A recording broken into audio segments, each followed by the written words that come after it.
सर्वप्रथम ওই মহান করুণাময় আল্লাহর প্রশংসা যে আল্লাহ রাব্বুল আলামিন আজকে আপনাকে আমাকে এই পবিত্র জায়গাতে পবিত্র মাহফিলে আসার তৌফিক দান করেছেন। সকলের মন খুলে অন্তর খুলে প্রাণ খুলে হৃদয়ের সবটুকু ভালোবাসা উজাড় করে দিয়ে মহব্বতের সাথে পড়ি আলহামদুলিল্লাহ।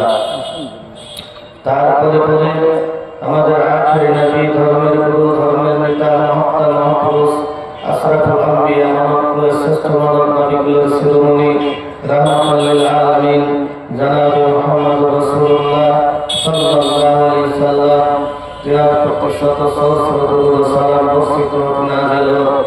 আল্লাহুম্মা সাল্লি আলাইহি আল্লাহুম্মা বারিক আলাইহি।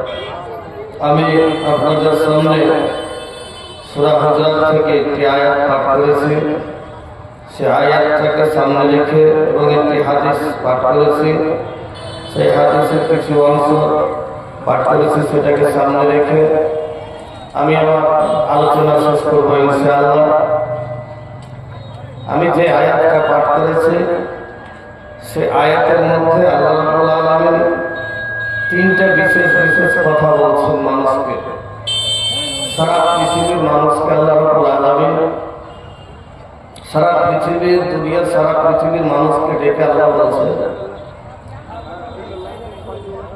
ইয়া আইয়ুহাল্লাযীনা আমানু ইসতানিবু কাসীরাম মিনাজ-জান্নি ইন্না বা'দাজ-জান্নি ইসমুন। আল্লাহ রাব্বুল আলামিন বলছেন, হে ঈমানদারেরা, হে ঈমানদারগণ, খুব বেশি ধারণা করো না।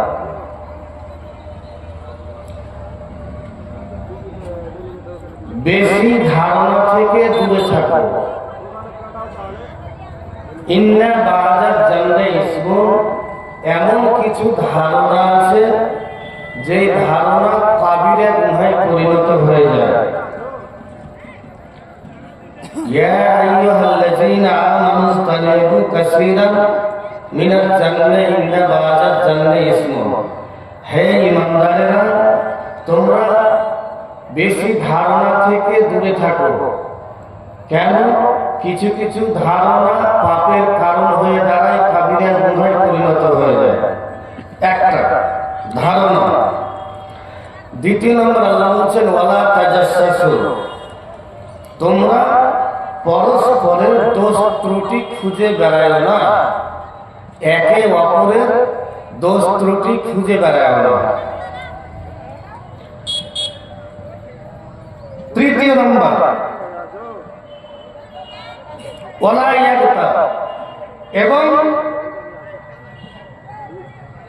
তোমরা একে অপরের পিছনে গীবাত করো না, নিন্দা করো না। এই আয়াতের মধ্যে আল্লাহ রাব্বুল আলামিন তিনটা কথা বললেন। তারপর আল্লাহ কি বলছেন? ইয়া আইয়ুহাল্লাযীনা আমানু ইসতানিবু কাসীরান মিনাজ জান্নাতি ইন্না বা'দাল জান্নাতি ইসমুন ওয়া লা ইয়াগতাবু বা'দুকুম বা'দা। আল্লাহ রাব্বুল আলামিন বলছেন, হে ঈমানদারগণ তোমরা খুব বেশি ধারণা করো না। কেননা কিছু কিছু ধারণা পাপের কারণ হয়ে দাঁড়ায়, কিছু কিছু ধারণা কাবিরা গুনাহে পরিণত হয়ে যায়। ওয়ালা তাজাসসু, এবং একে অপরের পরস্পরের তোমরা দোষ ত্রুটি খুঁজে বেড়াও না। ওয়ালা ইয়াগতাবু বা'দুকুম বা'দা, এবং একে অপরের পিছনে তোমরা গীবাত করে বেড়াও না, নিন্দা করে বেড়াও না। তারপরে আল্লাহ বলছেন আইয়ুবু আহাদুকুম মাইয়াকুলা লাহা মা ফীহি, তোমাদের মধ্যে এমন কি কেউ আছে তোমাদের মৃত ভাইয়ের গোশকে খেতে পছন্দ করো? এটা তোমরা কখনো পছন্দ করবে না। যেমন মৃত ভাইয়ের, মরা জন্তু তো দূরের কথা, মরা ভাইয়ের গোশ খেতে কেউ পছন্দ করবে না। আল্লাহ রাব্বুল আলামিন বলছেন তোমরা কি এটা পছন্দ করো নাকি? পছন্দ করবে না। তুমি কেন, সারা পৃথিবীর মানুষ কেউ এটা পছন্দ করবে না। ওয়ালা ইয়াগতাবু বা'দুকুম আইয়ুবু আহাদুকুম মাইয়াকুলা লাহা মা ফীহি ফাকারিহতুমুহু, তোমরা এটাকে ঘৃণা করবে। কেননা একটা মরা মানুষের, মরা জন্তুর, মরা ভাইয়ের গোশত কি করে খাবে, মাংস কি করে খাবে? এটা কখনই পছন্দনীয় নয়, অপছন্দনীয়। আল্লাহ রাব্বুল আলামিন বলছেন ওয়াত্তাকুল্লাহা ইন্নাল্লাহা তাওয়াবুর রাহিম, তোমরা আল্লাহকে ভয় করো এবং আল্লাহর কাছে তওবা করো। আল্লাহ হচ্ছে তওবা করনে ওয়ালা। আয়াতের মধ্যে তিনটে জিনিস পেলাম। কি? একটা হচ্ছে তোমরা কি করো না, বেশি বেশি ধারণা করো না। দ্বিতীয় ওয়ালা তাজাসসু, এবং একে অপরের দোষ ত্রুটি খুঁজে বের করো না। তৃতীয় নম্বর, একে অপরের পিছনে তোমরা গীবাত করো না, নিন্দা করো না। এই গীবাতটা অনেক বড় গুনাহ, অনেক খারাপ গুনাহ, অনেক বড় গুনাহ। এখন একে অপরের আল্লাহ বললেন কি খুব বেশি ধারণা করো না। তো ধারণাটা কি? ধারণাটা হচ্ছে ওখানে কেউ একটা লোক বসে আছে, ওরা গল্প করছে, কথা বলছে, আপনি এখান থেকে দেখতে পাচ্ছেন। দেখার পরে আপনি ওদেরকে ধারণা করে বলছেন যে এই মনে হয় যে আমার সম্বন্ধেই কোনো কথা বলছে, আমার সম্বন্ধেই কোনো কথা বলছে, ভালো করে বুঝুন। কিংবা ধরেন যে এক জায়গাতে চুরি হয়েছে, তো চুরি হয়েছে, তো আপনি একটা লোককে ধারণা করছেন, ধারণা করে বলছেন যে হতে পারে ওই লোকটা চুরি করছে। এই যে এটা হলো ধারণা। এবং ওলা তাজাসসু, এবং পরস্পরের দোষ ত্রুটি খুঁজে বের করো না। মানে কি, ওর ভিতরে কি খুঁত আছে কি না আছে এই সম্বন্ধে মানুষের কাছে তুলনা করো না, মানুষের কাছে বলো না। তবে ওটা হলো ধারণা। ধারণা নবী সাল্লাল্লাহু আলাইহি ওয়াসাল্লাম বলছেন, ক্বালা ইয়াকুম ওয়াজ জান্নাহ ফাইন্নাজ জান্নাহ আকযাবুল হাদিস। ধারণা হচ্ছে মিথ্যা কথা, সবচাইতে বড় মিথ্যা কথা হচ্ছে ধারণা। কারণ ওই ধারণা থেকে মিথ্যা কথা চলে আসবে।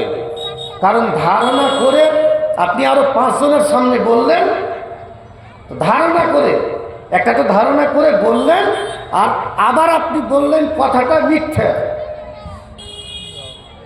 তো নবী সাল্লাল্লাহু আলাইহি ওয়াসাল্লাম বলছেন, ইয়াকুম ওয়াজ জান্নাহ ফাইন্নাজ জান্নাহ আকযাবুল হাদিস। এই ধারণা হচ্ছে সবচাইতে বড় মিথ্যা কথা। এবার আপনাকে বলি, তো এটা কত বড় গুনাহ? এই গুনার সম্পর্ক আল্লাহ রাব্বুল আলামিন কি বলেছেন? এই গুনাহ হতে গেলে কি করব, কেমন করে বাঁচব?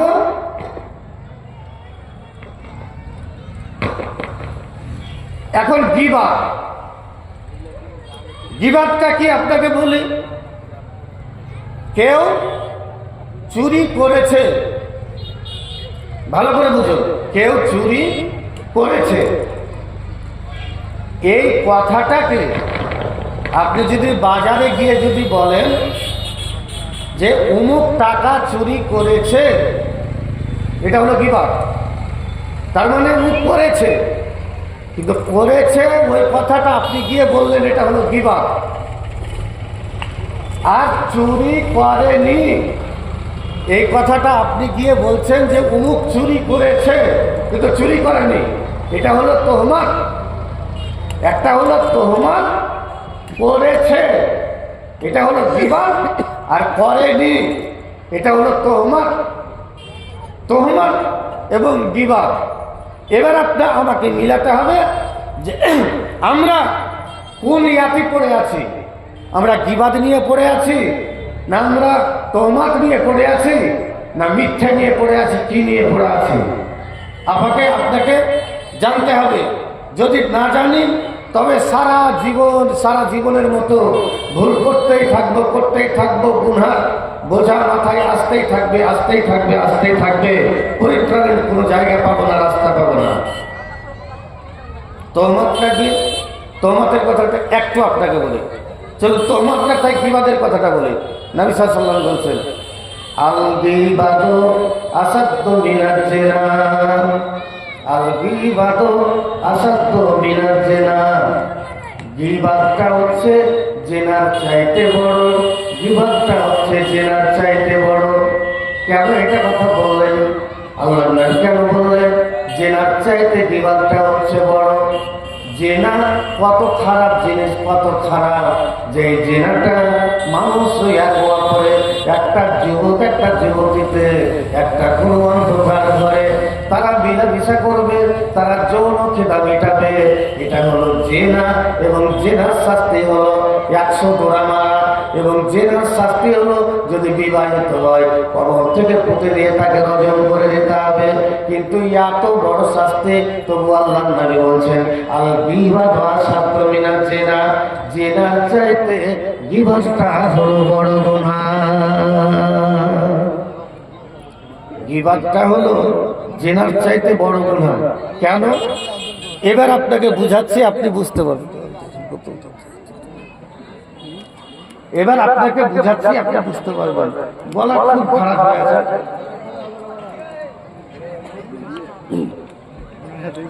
এবার আপনাকে বোঝাচ্ছি, আপনি বুঝতে পারবেন যে গীবাতটা কেন আল্লাহ পাক নবী বললেন যে আল গীবাতু আসাদ্দু মিনাজ জিনা।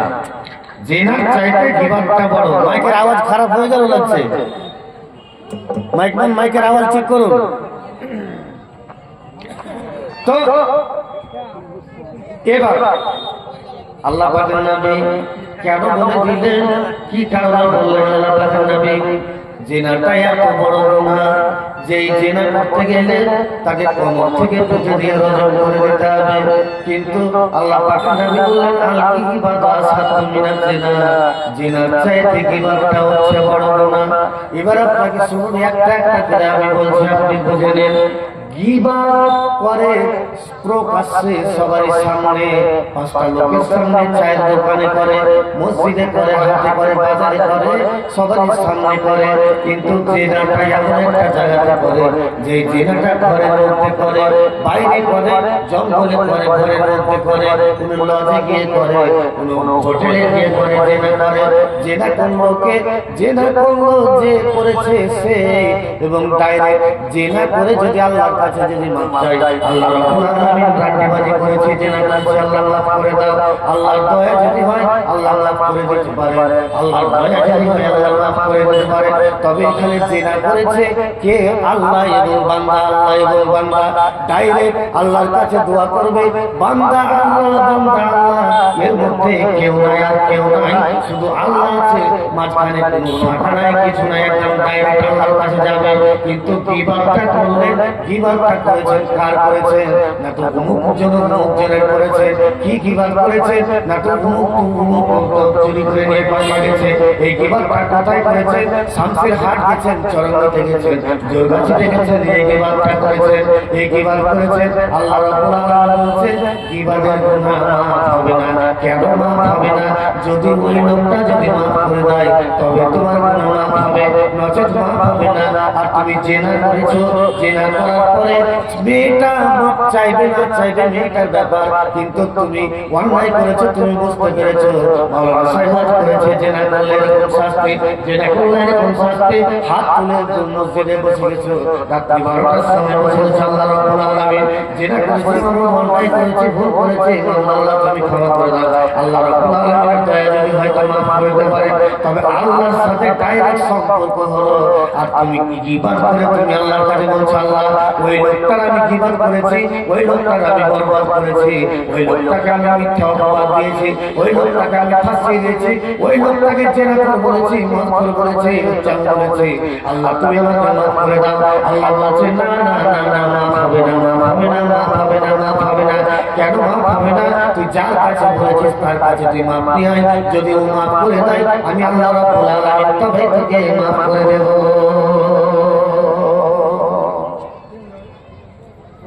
এই জন্য আল্লাহ রাব্বুল আলামিন বলেছেন, আল্লাহর নবী বলেছেন আল গীবাতু আসাদ্দু মিনাজ জিনা, আল গীবাতু আসাদ্দু মিনাজ জিনা। জিনাটা হচ্ছে কি? গীবাতটা হচ্ছে জিনার চাইতে বড়। এবার আপনাকে বলি, কিয়ামতের দিন আদালত হবে দুটো। কয়টা হবে? বলেন দুটো। কিয়ামতের দিন আদালত হবে দুটো। একটা হাকুল্লাহ, একটা হচ্ছে আল্লাহর হক। আল্লাহর হক কি? আল্লাহ আপনাকে জিজ্ঞেস করবে, আমাকে জিজ্ঞেস করবে, আয় এখানে আয়, আজকে হিসাব দে। নামাজ পড়েছিস, রোজা করেছিস, হজ করেছিস, যাকাত দিয়েছিস, হয়ে গেল, যা। এবার বান্দার হক, হাক্কুল ইবাদ, যেটা হচ্ছে বান্দার হক, ওকে ডাকবে, অপরাধীকে ডাকবে না, পাওনাওয়ালাকে ডাকবে। পাওনাওয়ালাকে ডেকে বলবে আয়, ও নিজে নিজেই বলবে আল্লাহ আমি অমুককে গালি দিয়েছি, আল্লাহ আমাকে মাফ করে দাও। আল্লাহ বলবেন না, মাফ হবে না। কেন? এটা ডাইরেক্ট বান্দার সাথে সম্পর্ক, এটা আমার সাথে সম্পর্ক নয়। বান্দা যদি মাফ করে দেয়, এখানে কিন্তু আপনাকে একটা কথা বলি, গীবাত যখন আপনি করলেন এটা কিন্তু নেটওয়ার্ক হয়ে গেল। নেটওয়ার্ক, বুঝতে পারছেন? নেটওয়ার্ক, তার মানে গীবাতটা তো একজনের সামনে করা যায় না, যায় কি? একজনের সামনে করা যাবে, 5টা লোক থাকবে তাদের সামনে গীবত করা যাবে, কিন্তু একজনের সামনে গীবত করা যায় না। আর জেনা করবে যে লোকটা, জেনা করবে যে ছেলেটা, যে যুবকটা, যে যুবতীকে জেনা করবে ঘরের মধ্যে ডাইরেক্ট স্বয়ং আল্লাহ দেখছে। তবে এখানে আল্লাহ বান্দা এর মধ্যে কেউ থাকলো না। আর জিবাদের মধ্যে বান্দার হক চলে আসবে, বান্দা থাকবে। বান্দা ছাড়া এখানে বান্দা যদি মাফ করে দেয় তবে মাফ হবে, মাফ হবে না। মারাত্মক গুনাহ, খুব বড় গুনাহ। আপনি নামাজ পড়লেন, নামাজ পড়ে আপনি বেরিয়ে গেলেন, নামাজ পড়ে বেরিয়ে যাওয়ার পরে আপনি শুরু করে দিলেন কি না, তো শুনেছিস তো কি এই মুলবি আবু বকর, এই শুনেছিস এই যে এই মাদ্রাসার টাকা চুরি করলেছে, শুনেছিস? এই যে এটা কি হলো? তোহমত। এই তোহমত সূরা নূরে আল্লাহ রাব্বুল আলামিন 11 নম্বর আয়াত থেকে 19 নম্বর আয়াত পর্যন্ত আল্লাহ বর্ণনা করেছেন বিস্তারিত। এবং বুখারী শরীফের হাদিস 3835 নম্বর হাদিসে আল্লাহ রাব্বুল আলামিন নবী বর্ণনা করেছেন, নবী যখন কোনো জায়গাতে যখন যেতেন তো প্রত্যেকটা স্ত্রীকে সাথে করে নিয়ে যেতেন। এই সফরে বের হবেন তো কোরা করতেন, লটারি করতেন, লটারিতে যার নাম উঠত তাকে নিয়ে যেতেন। তো এবার লটারি করেছে, হযরত আয়েশা রাদিয়াল্লাহু তাআলা আনহার নাম উঠেছেন, তিনাকে সাথে করে নিয়ে গেছেন। তিনার ভালো হাত ছিল না, তিনার বোন আসমার কাছ থেকে একটা হাত চেয়ে নিয়ে গেছিল। সফর থেকে ঘুরে, যুদ্ধ থেকে ঘুরে আসার সময়তে এক জায়গাতে নবী সাল্লাল্লাহু আলাইহি ওয়াসাল্লাম বললেন যে এই জায়গাতে তোমরা তাবু গাড়ো, এই জায়গাতে একটু আরাম দাও। সবাই আরাম করতে গেছে, এমন সময়তে হযরত আয়েশাকে পায়খানার বেগ হয়েছে, বাইরে যাওয়ার বেগ হয়েছে, বাইরে যাবে তো কাউকে কিছু না বলে যে হাওদা ছিল, উটের উপরে হাওদা ছিল, নামিয়ে রেখেছিল, হাওদা থেকে বের হয়ে বাইরে চলে গেছেন। একটু দেরি হয়ে গেছে, উঠে যখন আসছে তো আসার পরে দেখছে যে হাটটা ছিল সেই হাটটা আর নাই, হাটটা নাই, হাটটা পড়ে গেছে। তা আবার ওখানে গেলেন, ওখানে গিয়ে হাটটাকে খুঁজতে খুঁজতে একটা সময় হয়ে গেছে।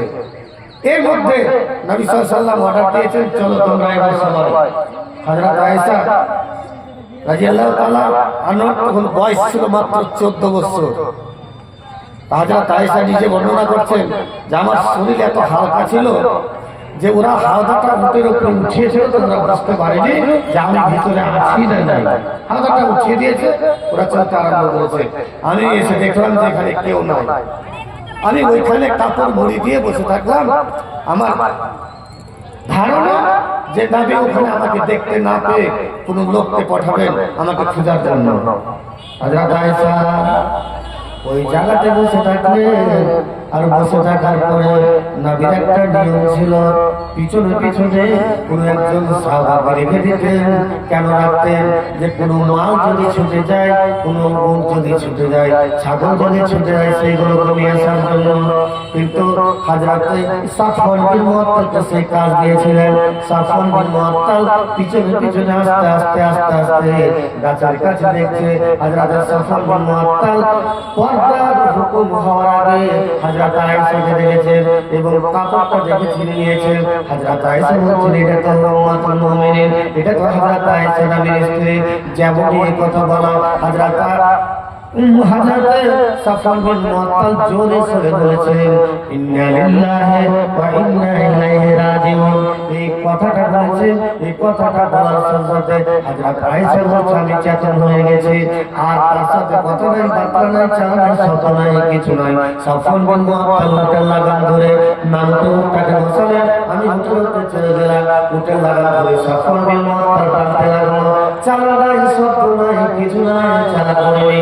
চলে যায় চলে যায় চলে যায় চলে যায়। সকালে যে জায়গাটা হাজির হয়েছে, নবী ও সাহাবারা সবাই জামাত হয়েছে, ওই জায়গাতে গেছে। আর ওই জায়গা থেকে যে দুষ্ট দুরাচার বেঈমান আছে, তার মধ্যে এক নাম্বার হলো আব্দুল্লাহ বিন উবাই। আব্দুল্লাহ বিন উবাই তিনি মানুষের মধ্যে কানা ঘোষা করতে লাগলো, মানুষকে বলতে লাগলো, আরে দেখ দেখ দেখ দেখ নবীর স্ত্রী আয়েশা এবং সফর বিন মুআত্তাল সারাটা রাত্রে কোথায় কাটিয়েছে, সারাটা রাত্রের পরে তারা এসে এই যে একটা কথা আলোচনা হয়ে গেল, কি হয়ে গেল, এই যেটাকে তোহমত বলা হয়। আল্লাহ কোরআনের মধ্যে বলেছেন ইন্নাল্লাযীনা জাউ বিল ইফকি উসওয়াতুন মিনকুম লা তাহসাবু সাল্লাল্লাহু বাল হুয়া খায়রুল লাকুম। এই যে তোহমত লাগিয়ে দিল, এটা হচ্ছে তোহমত, কারণ করেনি আর না করার ফলে তোহমত লাগিয়ে দিয়েছে, করেছে এটা কি করেছে, তারাটা এত রাত্রে এত তারা বলছে তারা দুইজন, একজন যুবক একজন যুবতী আসলো, এরকম ধারণা করে তোহমত লাগিয়ে দিল। কিন্তু তুমি কি জানো এই তোহমত লাগিয়ে দিল তোমার অবস্থাটা কি হবে? আল্লাহ রাব্বুল আলামিন তোমার ফয়সালা করে দিয়েছে। আল্লাহ রাব্বুল আলামিন বলেছে না না না, কখনো তোমরা এরকম করো না, তোমরা কারোর পিছনে ধারণা করো না, ধারণা করে কথা বলো না, কারণ এমন কিছু কিছু ধারণা আছে যে ধারণা পাপের কারণ হয়ে যায়, যে ধারণা কাবিরা গুনাহে পরিণত হয়ে যায়। এবং কি করো না, তোমরা একে অপরের দোষ ত্রুটি খুঁজে বের করে না, ওর পিছনে ওর সাথে এরকম দোষ আছে, ওর কাছে এরকম দোষ আছে, এরকম করো না। কারণ এরকম করতে গেলে নবী সাল্লাল্লাহু আলাইহি ওয়াসাল্লাম বলেছেন ইয়াকুমুল জান্নাত ফাইন্নাল জান্নাত জাবাদের, নবী বলেছেন ধারণা করো না, খুব বেশি ধারণা করাটা হচ্ছে বড় মিথ্যা কথা। আর মিথ্যা কথা নবী সাল্লাল্লাহু আলাইহি ওয়াসাল্লাম বলেছেন আয়াকুল মুমিনু বাকিলান ইয়া রাসূলুল্লাহ, ইয়া আল্লাহ পাকের নবী কোন বকিল ব্যক্তি কি মুসলমান হতে পারে? নবী সাল্লাল্লাহু আলাইহি ওয়াসাল্লাম বলেছেন না, কোন হ্যাঁ হতে পারে, বকিল ব্যক্তি মুসলমান হতে পারে। আবার নবী সাল্লাল্লাহু আলাইহি ওয়াসাল্লামকে প্রশ্ন করলেন নবী আয়াকুল মুমিনু জবান ইয়া রাসূলুল্লাহ, ইয়া আল্লাহ পাকের নবী কোন তাপস ব্যক্তি কোন নপুংস ব্যক্তি কি মুসলমান হতে পারে? নবী বলছে হ্যাঁ হতে পারে। আবার প্রশ্ন করছে আয়াকুল মুমিনু কাযাবান ইয়া রাসূলুল্লাহ, ইয়া আল্লাহ পাকের নবী কোন ঝুঠা ব্যক্তি মিথ্যা ব্যক্তি কি কোন মুসলমান হতে পারে? নবী বলছে না না না না, কখনো মিথ্যা ব্যক্তি মুসলমান হতে পারে না। আপনি কি করলেন? মিথ্যা কথা বলে গ্রামে আগুন লাগিয়ে দিলেন। ওই ছেলেটার বাড়িতে ওই স্ত্রীর সাথে সম্পর্ক ভালো ছিল, সম্পর্ক খারাপ হয়ে গেল কি করে? ধারণা করে। ধারণাটা কত বড় না? কি কারণে ধারণা? আর ধারণাটা কেমন করলেন? আল্লাহ বলছেন মা ইয়ালফিজু মিন কাওলিন ইল্লা লাদাইহি রাকিবুন আতীদ। আল্লাহ রাব্বুল আলামিন বলছেন তোমার মধ্যে তুমি যা উচ্চারণ করো না কেন, তোমার মধ্যে তুমি খারাপ উচ্চারণ করো না কেন, তুমি যাই উচ্চারণ করো না কেন, তুমি ধারণা করে করে কথা বললে, তুমি গীবত করলে, তুমি অন্যায় মিথ্যা করলে, তুমি তোহমত লাগিয়ে দিলে, তুমি আগুন লাগিয়ে দিলে, আল্লাহ বলছেন মা ইয়ালফিজু মিন কাওলিন ইল্লা লাদাইহি রাকিবুন আতীদ। আল্লাহ বলছেন তোমার মধ্যে যেই কথা বের হোক না কেন সেটাকে সংরক্ষণ করার জন্য একজন পর্যবেক্ষক নিযুক্ত রয়েছে। আল্লাহ রাব্বুল আলামিন আরেক জায়গায় বলেছেন কিরামান কাতিবিন ইয়ালামুনা মা তাফআলুন। আল্লাহ বলছেন বান্দাদের আমি তোমাদের দুই কানে দুটো সিসি ক্যামেরা লাগিয়েছি, দুটো সিসি ফুটেজ লাগিয়েছি, তুমি কি করবে না করবে তোমার এই সিসি ক্যামেরাতে সমস্ত কিছু রেকর্ড হচ্ছে, সমস্ত রেকর্ড হবে। কারণ তুমি ভালো করলে তাও রেকর্ড হবে, খারাপ করলে তাও রেকর্ড হবে। তুমি তোহমত লাগিয়ে দিয়েছো, তুমি মিথ্যা অপবাদ দিয়েছো, তোমার সমস্ত কিছু এই সিসি ক্যামেরাতে রেকর্ড করা আছে। সমস্ত তোমার সিসি ক্যামেরাতে রেকর্ড করা আছে। তোমার সমস্ত কিছু সিসি ক্যামেরাতে রেকর্ড করা আছে। আরেক জায়গাতে আল্লাহ রাব্বুল আলামিন বলেন ওয়ালা তাকফু মা লাইসা লাকা বিহি ইলমুন ইন্নাস সামআ ওয়াল বাসারা ওয়াল ফুআদা উলাইকা কানা মাসউলা। আল্লাহ বলেন তুমি আল্লাহ রাব্বুল আলামিন বলেন যে সম্বন্ধে যে ইয়াতে তোমার কোনো জ্ঞান নাই, তোমার কোনো ধারণা নাই, তোমার কোনো জ্ঞান নাই, সেই বিষয়ে তুমি কথা বলো না।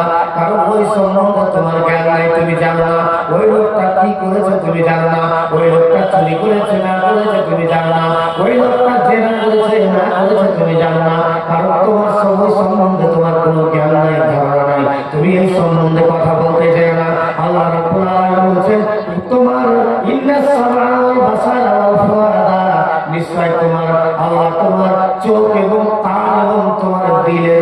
জবাবদিহি তোমার কাছে জেনে নেবে, তোমাকে জবাবদিহি করতে হবে, কারণ তুমি পার পাবে না। আল্লাহ এক জায়গাতে বলেন তুমি যা বলেছো সমস্ত কিছু রেকর্ড করা আছে, আবার এই জায়গাতে আল্লাহ রাব্বুল আলামিন বলেছেন তোমার সমস্ত কিছু হিসাব হবে, তোমার সমস্ত কিছু জবাবদিহি করতে হবে।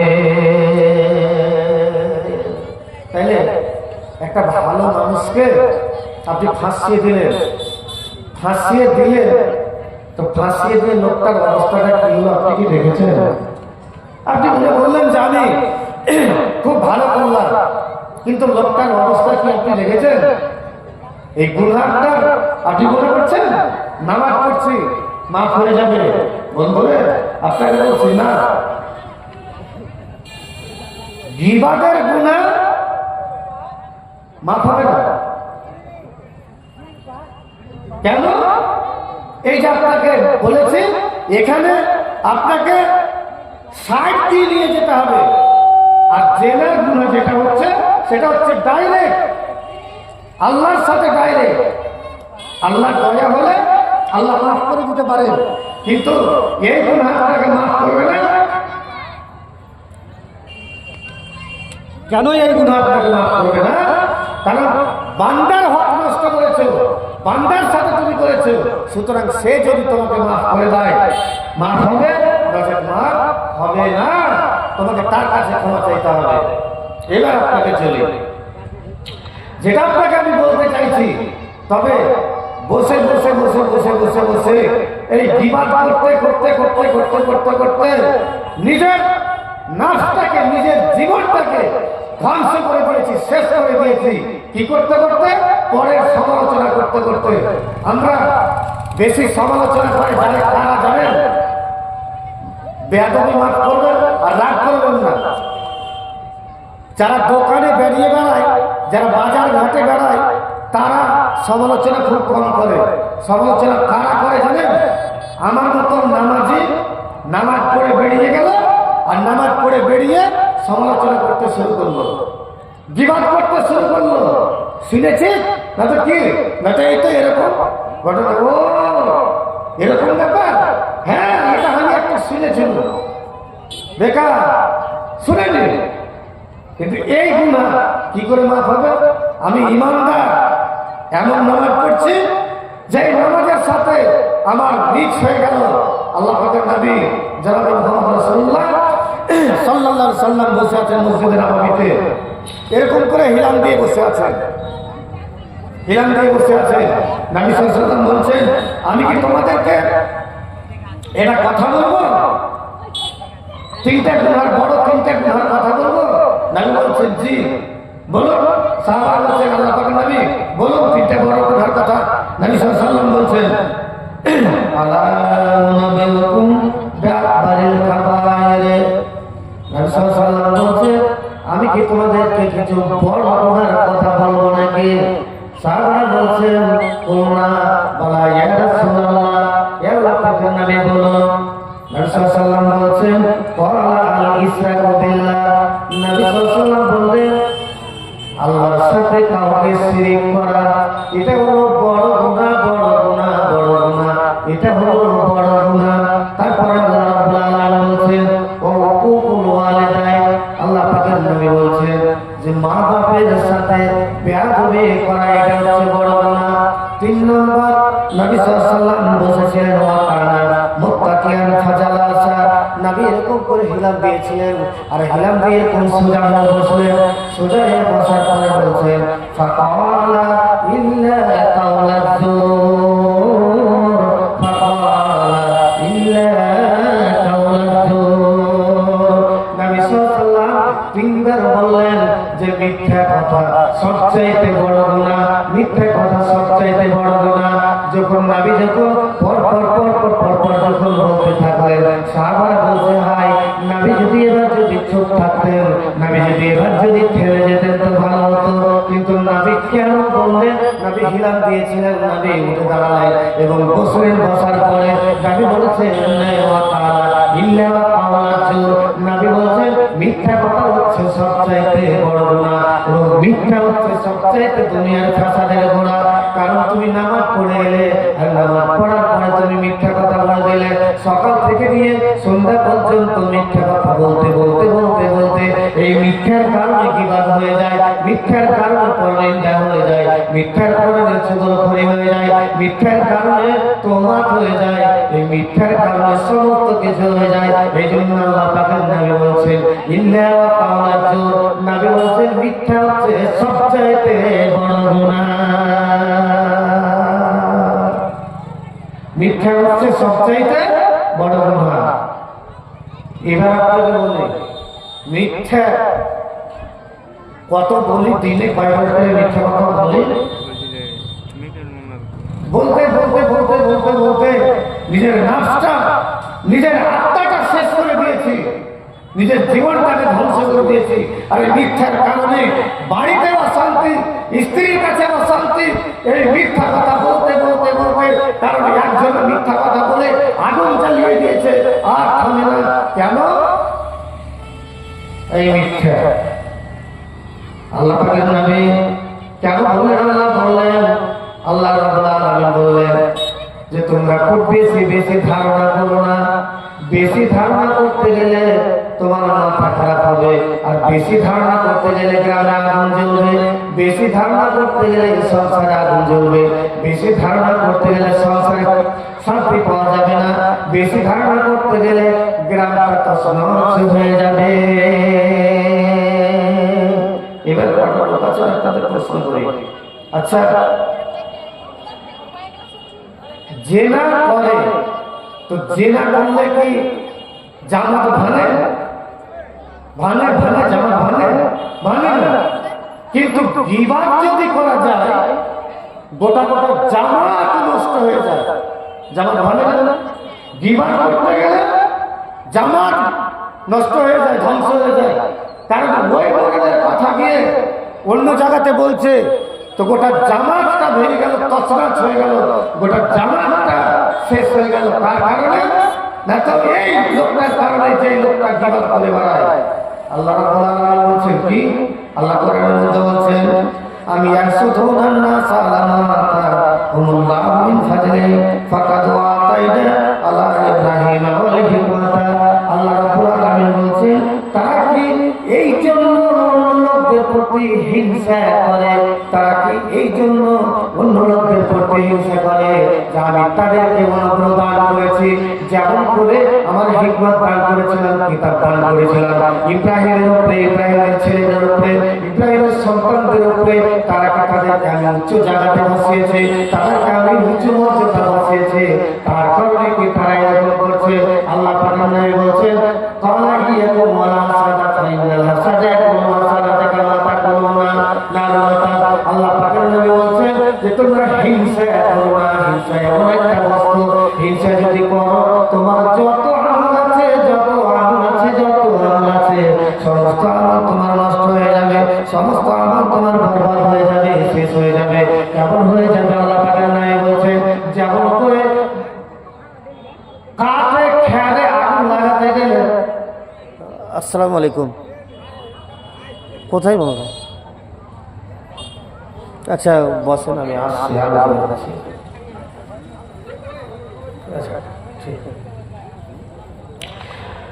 তো এই হিংসা নবী সাল্লাল্লাহু আলাইহি ওয়াসাল্লাম বলেন হিংসা করো না। কারণ হিংসা করতে গেলে হিংসা করার অবস্থাটা কি তুমি জানো? কারণ তুমি নামাজ পড়েছো, রোজা করেছো, 40 বছর ধরে নামাজ পড়েছো, আর নামাজ পড়ে তুমি এত গাড়ি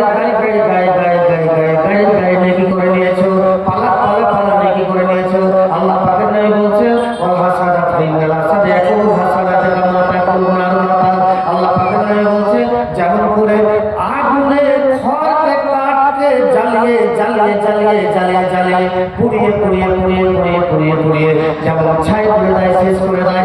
আল্লাহ পাকের নবী বলছেন তোমার জীবনের সমস্ত গুনাহ, তোমার নেকিগুলো ওরকম করে খেতে থাকবো, করে জ্বালিয়ে পুড়িয়ে শেষ করে দেবে। নবী সাল্লাল্লাহু আলাইহি ওয়াসাল্লাম বলছেন সুতরাং তোমরা হিংসা করো না আর গীবত করো না। হিংসা করতে গেলে গীবত আসবে, হিংসা করতে গেলে মিথ্যা আসবে, হিংসা করতে গেলে চুগলখড়ি আসবে, হিংসা করতে গেলে তোহমত আসবে, হিংসা করতে গেলে তোমার একে একে অপরাধ চলে আসবে, একে অপরাধ চলে আসবে। আল্লাহ পাকের নবী বলছেন হিংসা করো না, হিংসা থেকে বসে থাকো। আল্লাহ পাকের নবী বলছেন আর রাতে হুজে খারাপ বান্দা তার গির্জা আল্লাহু আল্লাহ ওয়াল কিয়ামত নবী সাল্লাল্লাহু আলাইহি ওয়াসাল্লাম বলেছেন দুনিয়াতে কেউ কাউকে অপমান করো না, বাণিজ্য রক্ষা করো না, কারণ বাণিজ্য দিয়ে টানাটানি করো না, কারণ বাণিজ্য দিয়ে টানাটানি করতে গেলে আল্লাহ রাব্বুল আলামিন বলেছেন তুমি যদি দুনিয়াতে কারণ বাণিজ্য যদি রক্ষা করো আল্লাহ রাব্বুল আলামিন বলেছেন কিয়ামতের দিন তোমার জাহান্নামের আগুনকে তোমার মুখমণ্ডল থেকে আল্লাহ প্রতিরোধ করবে। তবে আল্লাহ দুটো হাদিসে যেরকম কথা বলে তবে আল্লাহ কি বলে তুমি কাউকে বেইজ্জতি করিও না, আল্লাহ এখানে বললেন তুমি হিংসা করিও না।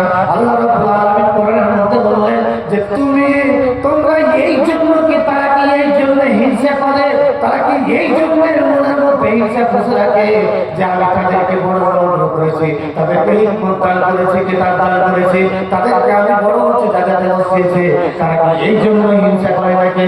আল্লাহ রাব্বুল আলামিন বলছেন যে না না না না তারা তোমরা এরকম করো না, যদি এরকম যদি করো আল্লাহ রাব্বুল আলামিন বলছেন ফিনারে জাহান্নাম খালিদিনা এদের জন্য জাহান্নামের আযাব রয়েছে, আর যে জাহান্নামে যাবে সেই জাহান্নামে জিন্দেগির মতো চলে যাবে, লা ইয়ামুতু ফিহা ওয়া লা ইয়াহয়া, সেই জাহান্নামে মরবে না, বাঁচবে না, কিছু হবে না, সেই জায়গাতে জ্বলতে থাকবে জ্বলতে থাকবে জ্বলতে থাকবে, কয়লার মতো পাট হয়ে যাবে, কয়লা হয়ে যাবে, কিন্তু তাদেরকে ছাড়া হবে না।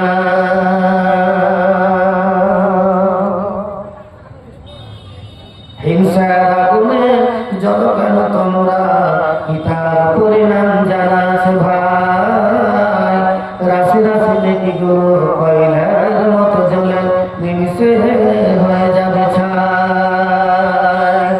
হিংসার আগুনে জ্বলো কেন তোমরা, ইতার পরিণাম জানাস ভাই, রাশি রাশি নেকি গুলো কয়লার মতো জ্বলে নিমিষে হয়ে যাবে ছাই। হিংসার আগুনে পাপড়ি প্রথম আকাশের উপরে ঘটেছে, হিংসার ভূমিতে প্রথম পুনাপুনে ইতিহাস ঘটেছে। হিংসুটে দেখা দাও মুখে দেব চুলকালে, সমাজে তোমার আর নাই ঠাই। হিংসার আগুনে জ্বলো কেন তোমরা, ইতার পরিণাম জানাস ভাই। নিজেকে মহান বলা কত যে কঠে এ কথা ভালো করে জেনেছ, খিজিরের পথে চলে মুসা সারাদিন হিসাবটা ভালো করে বুঝেছ। তথাপি আলেম কুলে কুবা দিয়েটাই, তথাপি আলেম কুলে কুবা দিয়েটাই হিসাব কেউ মনে রাখে না, রাশি রাশি নেকি গুলো কয়লার মতো জ্বলে নিমিষে হয়ে যাবে ছাই। আমার সুখকে দেখে অনেক ভাইয়ের দেখে মনে পাই কত যন্ত্রণা, কখনো বিবাদ করে কখনো বোকা বলে মেটাই মনের বাসনা। কোকিলের কুহু শুনে কাকের শরীর জ্বলে, কোকিলের কুহু শুনে কাকের শরীর জ্বলে, কোকিলের তাতে কি হয়ে যায়, রাশি রাশি নেকি গুলো কয়লার মতো জ্বলে নিমিষে হয়ে যাবে ছাই, নিমিষে হয়ে যাবে ছাই। আমি আপনাকে বলছিলাম গীবাদের কথাটা বলছিলাম, গীবাদটা হচ্ছে নবী সাল্লাল্লাহু আলাইহি ওয়াসাল্লাম বললেন আল গীবাদু আসাদু মিনাজ জিনা, গীবাদটা হচ্ছে জিনার চাইতে বড়। কেন আল্লাহ রাব্বুল আলামিন বললেন, এবং আল্লাহ রাব্বুল আলামিন বলেছেন যে তোমরা খুব বেশি ধারণা করো না, কারণ যদি ধারণা করো এই ধারণা বেশি ধারণা করতে গেলে কাজের গুনাহে পরিণত হয়ে যাবে, পাপের কারণ হয়ে দাঁড়াবে। এই জন্য আল্লাহ পাক বলছেন তোমরা খুব বেশি ধারণা করো না, কারণ বেশি ধারণা সাকাবির গুনাহে পরিণত হয়ে যায়। ধারণা মারাত্মক জিনিস ধারণা, এই ধারণা করতে গেলে সংসার নষ্ট হয়ে যায়, মানুষের সংসার শেষ হয়ে যায়। এই ধারণা করতে গেলে ধারণা করার কারণে আপনি একটা জীবনের একটা মানুষের জীবনটাকে আপনি নষ্ট করে দিলেন এই ধারণা করতে গিয়ে।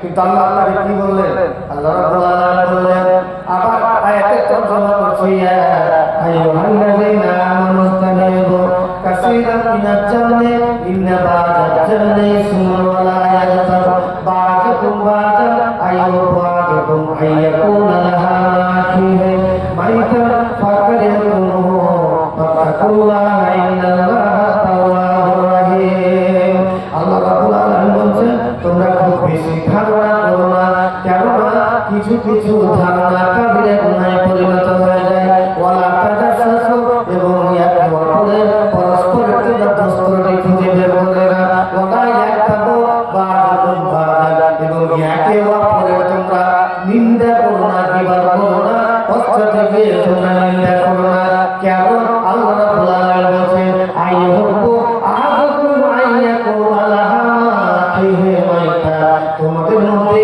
কেউ কি এমন আছে যে তোমাদের মৃত ভাইয়ের গোশত কি তোমরা খেতে পছন্দ করো না না না এটা তোমরা কখনো পছন্দ করবে না কখনো তোমরা পছন্দ করবে না যেমন এটা খাওয়াকে তোমরা ঘৃণা মনে করো যেমন এটা খাওয়াকে তোমরা পছন্দ মনে করো আল্লাহ রাব্বুল আলামিন বলেন তেমনই কিবাদ করাটা তার চাইতে বেশি খারাপ তার চাইতে বেশি ঘৃণিত ওয়াত্তাকুল্লাহ ইন্নাল্লাহা তাওয়াবুর রহিম আল্লাহ রাব্বুল আলামিন বলেন তোমরা আমাকে ভয় করো এবং ভয় কেমন করে করবে ভয় করার মতো তোমরা করবে আল্লাহ যে তওবা কবুল করনেওয়ালা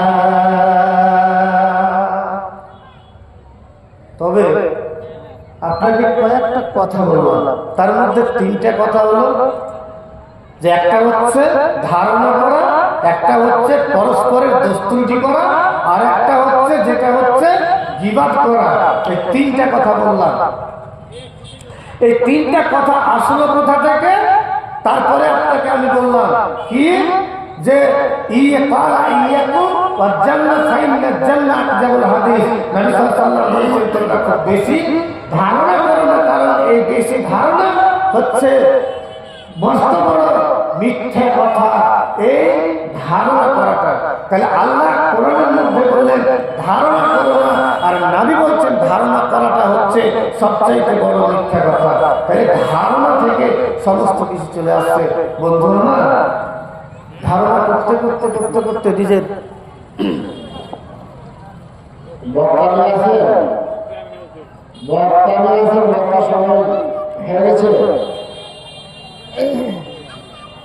আর